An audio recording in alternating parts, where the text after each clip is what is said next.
Chief Rabbi, Diane Binstock, Stephen Pack, our host Susan and Leo, the Ziff family, and all the sponsors of this remarkable project, and Rabbi Andrew and the incredible team that have taken it from vision to fruition.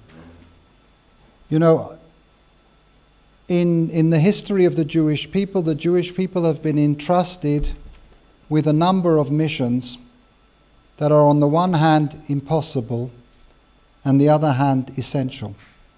And I think it is hard to think of a mission that is more impossible and more essential than giving meaning and significance to the lives of all those who perished in the Shoah.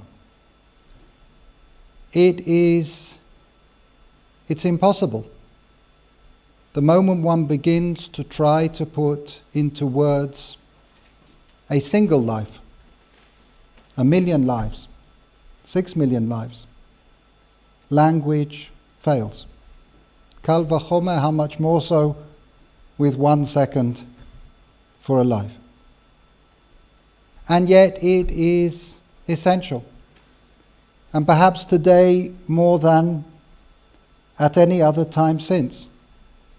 As we heard from Sophia Breslauer, today not just us, but the survivors are hearing sounds, shouts, statements, seeing things that one would have hoped would not have been heard again in their lifetimes.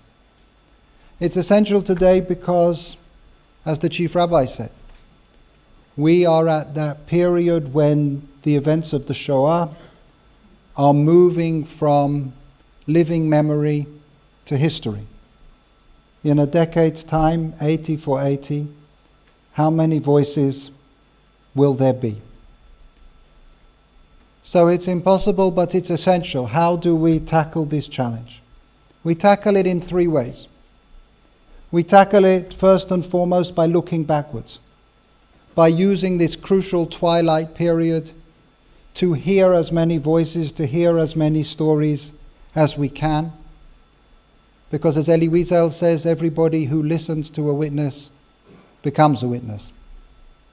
We do it by recognizing the righteous amongst the nations, as I had the honor to do this past week, awarding on behalf of Yad Vashem recognition to 3 remarkable people who risked their lives in order to save Jews during the Shoah. So we do it by looking back. We do it by looking around today, and wherever we see hatred, Holocaust denial, anti-Semitism and discrimination, fighting it with all the conviction and the passion that we can muster. But the deepest response is the response that is reflected by this project, which is to take what we learn from looking back, to take what we learn from looking around, and to use that as the foundation for looking forward.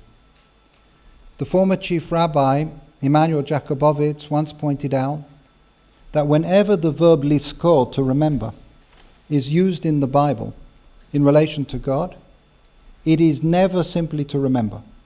It is always to remember as a basis for protecting future generations, for thinking about the future. And I think that that is the principle that lies at the heart of this remarkable project. So what I would like to do is, along with all of those amongst you who are going to join me on this journey of 70 days and hopefully far beyond, maybe just read 1 sentence from the very first of the chapters in this book to mark the beginning of the journey on which we are going.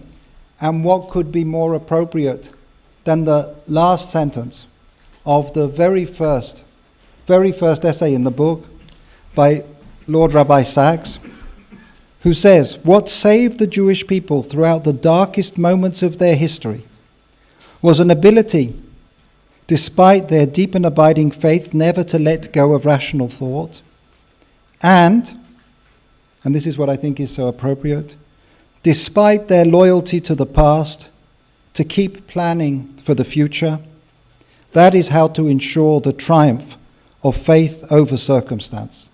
70 for 70 is part of the way in which we will ensure the triumph of faith over circumstance." Thank you.